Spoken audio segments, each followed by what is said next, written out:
Well, I believe that every village needs a scheme like this, and what was special for me here was it was instigated by somebody who lives locally, a trust, and what we've built here is homes for local people, and that's what it's all about.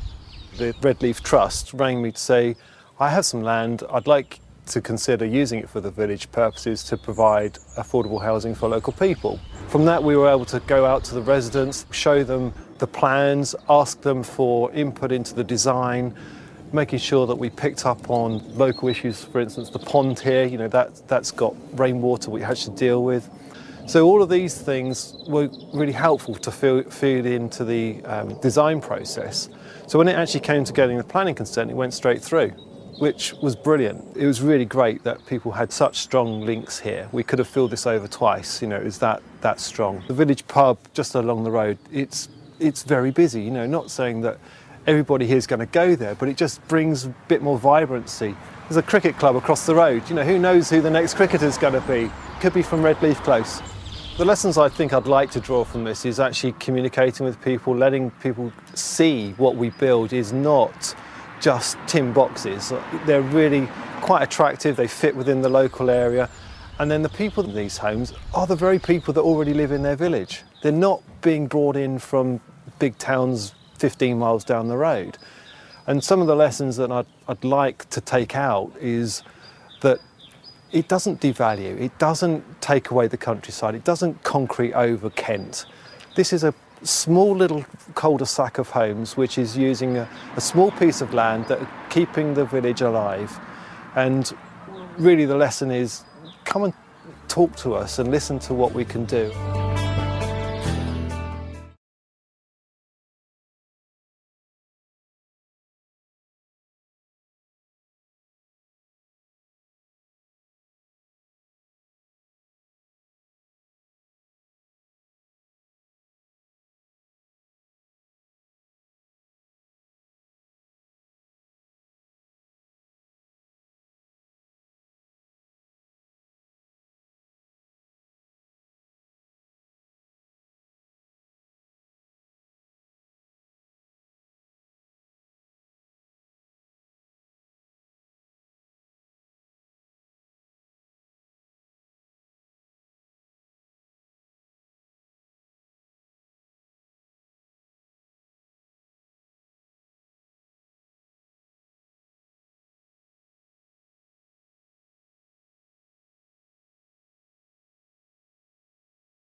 Over the last few years for the community is unemployment and the effect of the economy changing, and particularly for young people. So people talk about a lost generation of young people, but we really do see up to 20–25% of young people in our communities being unemployed and really struggling to get a chance. My name's Keith Rowell. I'm the youth work manager for WestKent Extra, and I've worked for WestKent Extra for 8 years now, since about 2005. House is a facility that we work with young people in. It runs 3 nights a week here in Edenbridge. It's open access, they don't pay to come in here. They can come and do a range of activities, fun activities, not all about drugs and alcohol, but there's support there. So we're giving young people support where and how they need it, and we're doing it at times when they want it. I've worked for a lot of years in youth work. The same problems are always there, but of late I feel they've been exacerbated, particularly because of the financial crisis we had in 2008. People out there are suffering real hardship. The young people that come in here are mainly off our estates, Stangrove and Spittles Cross. Some of them are fine, some of them are dabbling with this and that, they're getting into trouble, issues around drugs, substance misuse. We have to deal with all those issues with our young people, It's about challenging their behaviours and attitudes and, more importantly, the consequences and how that will affect them now and for the rest of their lives.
I don't know if it was a buzz or whether it was just where my head was so numb. The last 5 years was my so-called dark space. I had 2 deaths of people very close to me. And I was already, I suppose, an alcoholic and an addict, and that really just put me into my rock bottom. And I decided to come down to Kent to basically get myself sectioned in the mental health. And the only time I kind of left the flat was to go and pick up drink more drugs, basically. And then that was it. Something just told me that, I've got to sort myself out. I got to that stage in my life where it was like, I'm over 40 and I've got nothing left. I ended up getting in touch with Lifeways, which in turn put me in touch with Rita for the housing. I like to think that I can actually make a difference with somebody's life. People have had, hard times. Do we know what the story is behind that person? We don't until we actually get to know that person. So therefore, give everybody a chance, because everybody deserves a chance and nobody deserves to live on the street. It is all streets, all walks of life that actually can use the service. We don't put people into boxes. We don't judge people. We just help everybody. Well, so I found this place through Rita Taylor, and she turned up one day and said to me, come on, you've got to come and look at this property. And I came up here and I looked at it, and I said to the landlord, I'll take it. I don't care, I'll take it, I'll have it. I don't have to be ashamed of this place. Whereas before, the place that I was at, it was the pits. Since I've come here, yeah, life has got better for me. There's a park up the road where I can take my dog. It's been difficult, but I'm managing it. Only a couple of weeks ago, I was standing at the window and I looked out and it was kind of cloudy, and I thought, it might be an okay day today. And then within a split second, it was like, it's going to be a great day today. I'm not getting up in the morning drunk. I'm not getting up in the morning trying to kill myself. apart from getting clean and sober, it's like I've got a base now, you know. My kids actually come round here, a couple of them. You know, so they sort of give me a foundation to build from and maybe move forward in my life now.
Hello, my name's Chris Manning Perry.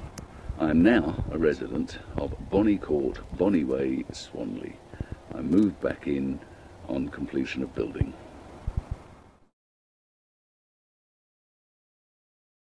It's a beautiful place, it really is. It's peaceful, it's clean, it's so quiet. The first night's sleep I had here was the sleep of the righteous. It's wonderful.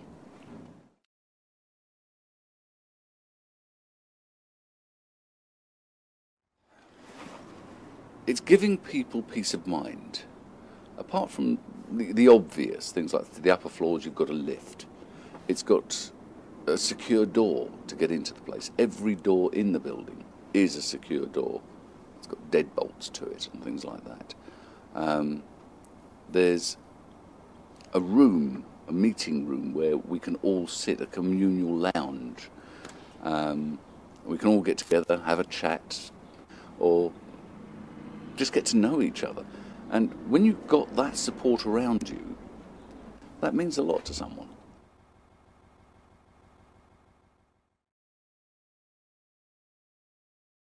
Bathroom. Underneath the bath, there's a large hole that obviously the waste pipes for the bath go into.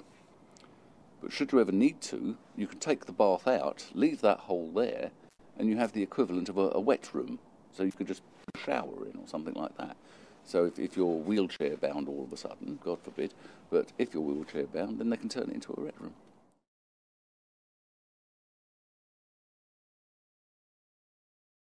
Oh, that's beautiful. I mean, I'm on the first floor, and I look out, and the view is spectacular. I look straight across to the Queen Elizabeth Bridge in the distance.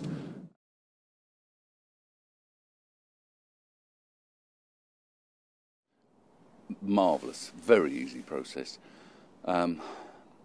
When you're slightly vulnerable, I've never really considered myself as vulnerable, but I have to accept that I am. I have my limitations because I have multiple sclerosis. And it means that now and again I don't cope as well. Well, when someone turns around and says, we're going to move you out of your home, where you've lived for, and I think at the time I'd lived here for about 7 years, and I thought, it's something you don't relish the idea of. They came in, and well, they almost did everything for me, right down to dismantling my computer for me, unplugging all the leads. They did everything for me. So all I had to do was stick some things in a box, and when the removal men turned up, was go with them.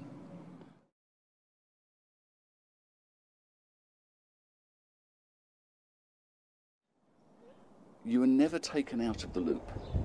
There would always be someone, this is now happening, that's now happening. You know, they're putting in the bathrooms, they're putting in the wallpaper, they're putting in the windows. And so all the way along the line, we were given updates.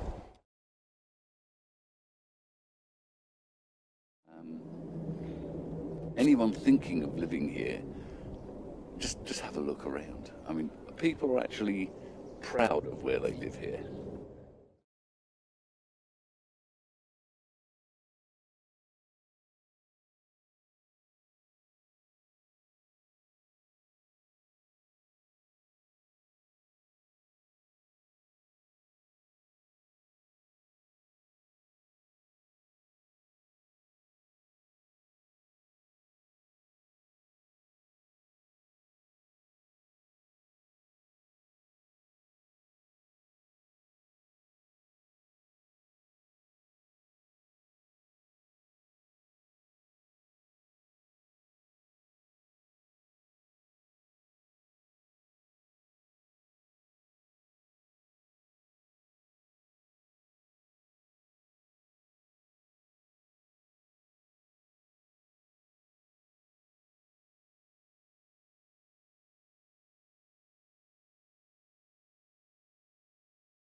I think when I was a kid, I was fascinated by the fire brigade, believe it or not. I've done different trades, all in engineering, and I've always enjoyed helping people. I put myself out for a lot of people.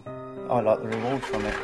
Maybe one day, yeah, I may need a bit of help in my older age, but it's in my nature to just be a nice guy. I think West Kent's customer service is something to be proud of. I've not worked for a company before that I found so good in that sense, like your customers are first. Everyone's there to help you. Everyone's there to back you up if you need backup, and obviously it goes the other way. The character you have to be is understanding, kind. I come across quite a few vulnerable type of people, whether they be old or disabled. If you see they struggle to get up or they've just had a bereavement, be sympathetic and talk to them about it, because that will help in a long way. The satisfaction I get from a job is just seeing the relief from tenants. Fixing a boiler can seem to many like something very small, it's not really thought about, but to our tenants can be something really huge to them, and the thanks you get for what you're doing is rewarding.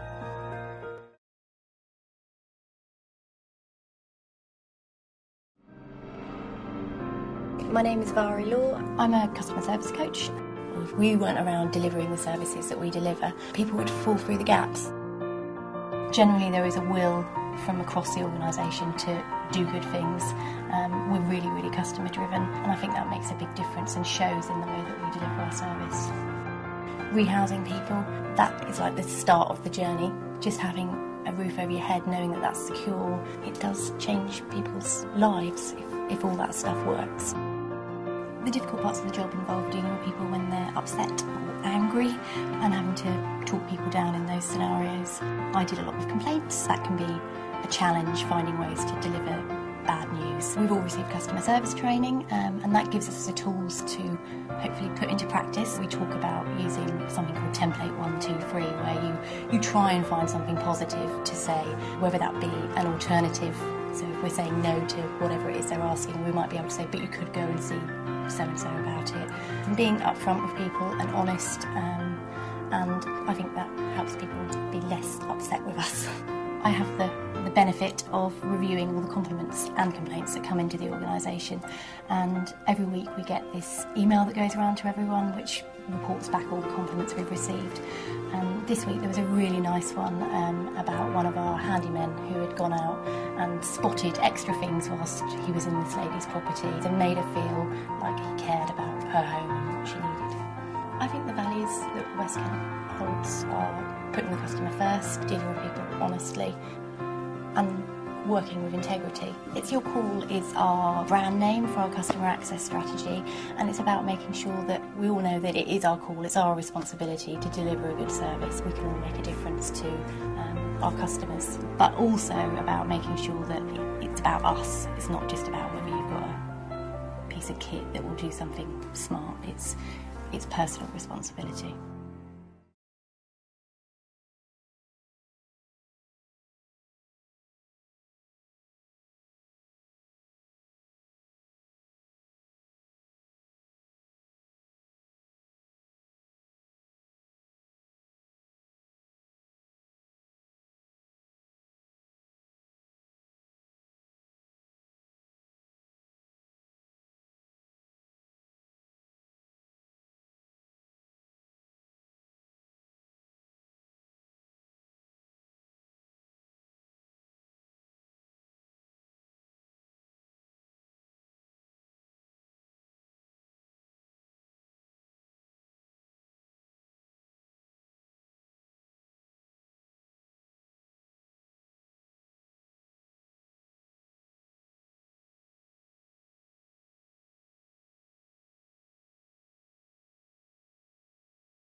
A lot of my friends my age don't really have a job. Living with Asperger's was a struggle at times. I didn't really know whether to give up or at times, and some days you'll have work and other days you won't. With Asperger's, you like to be in a routine. With myself, I'm a little bit slower on the uptake of things than other people. Employers sometimes don't understand it fully. They look at someone else's CV and they might compare them and they might take the other one because of the needs. I'd been looking for work before I got my job for a while. Where I had no experience, they didn't want to take me on because they said you needed at least 3 years experience. I was at the job centre and I was looking for work, and they asked me if I wanted an apprenticeship. They gave me an interview date at Abacus and I came for the interview, and I was a bit nervous at the time, but it actually went better than I expected and I managed to get the job. The manager came out, Paula, and she spoke to me. Paula was really friendly. She made everything fall into place. Everything felt welcoming and friendly. The atmosphere was really good. It made me feel quite proud that someone was going to put that faith on me. To this day, I still like my job. I love my job.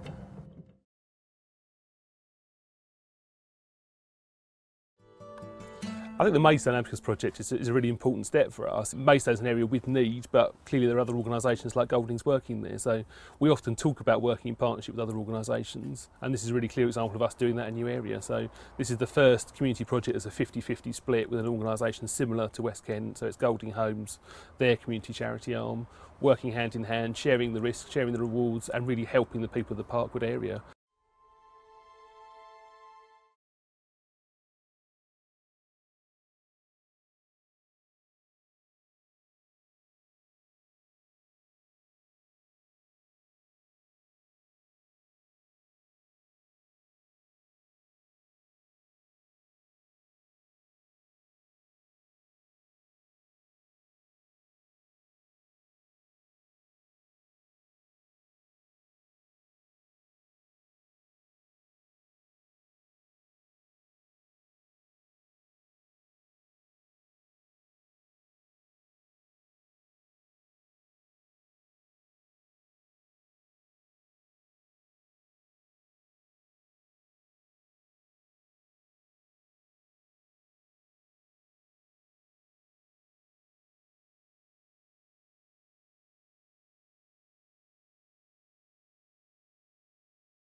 Well, I've lived here since 1954 on this estate. When I moved here in 1954, we moved to the flats that was then at Bullfinch, and then of course we came here to Bullfinch Close.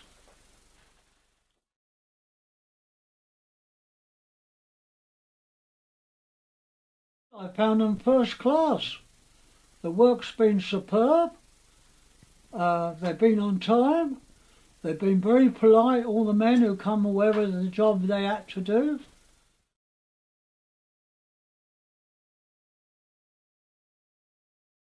Very good indeed. Yes, I have had no complaints. They've always helped me and supported where they could and can. Do you like living in this particular area? Oh yes, I'm quite happy being here, yeah. I don't think I'd ever want to move, not now, after all this time.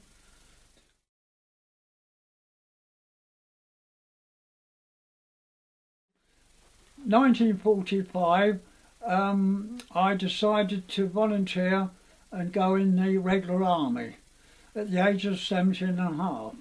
The biggest fear then was that a lot of men were called up for the mines, coal mines, and a lot of them did volunteer young to go into the army or air force or Royal Navy, but I didn't for that reason. I decided I'd like to get in the army, and of course when I went in, it was coming towards the end of the war, 1945.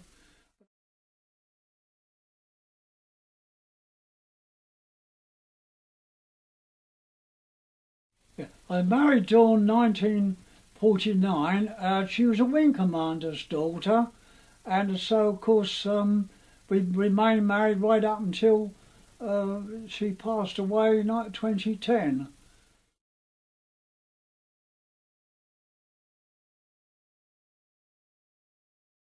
Britain.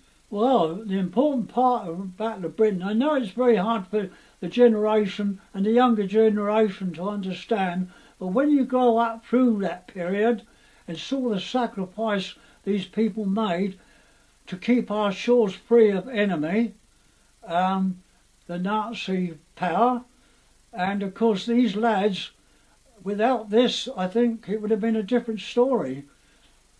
There'd been no freedom that we know of today.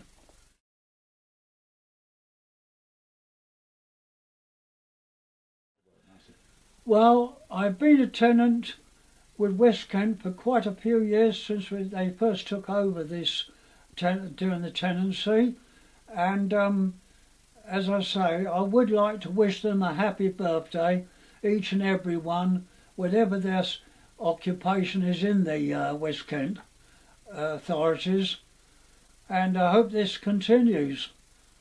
Happy 25th birthday, WestKent.